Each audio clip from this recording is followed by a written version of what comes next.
All we're going to do now is just take our softened butter and we're going to add in our brown sugar. And we're going to start to just cream that all together.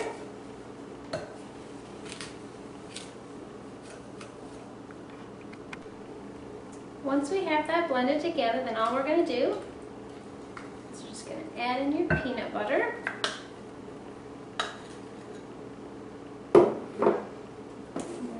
Your vanilla. And your milk.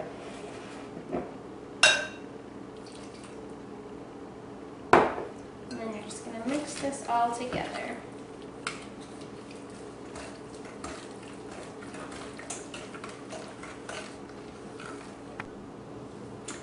The next thing we're going to do is add our egg in. And then we're just going to mix that in.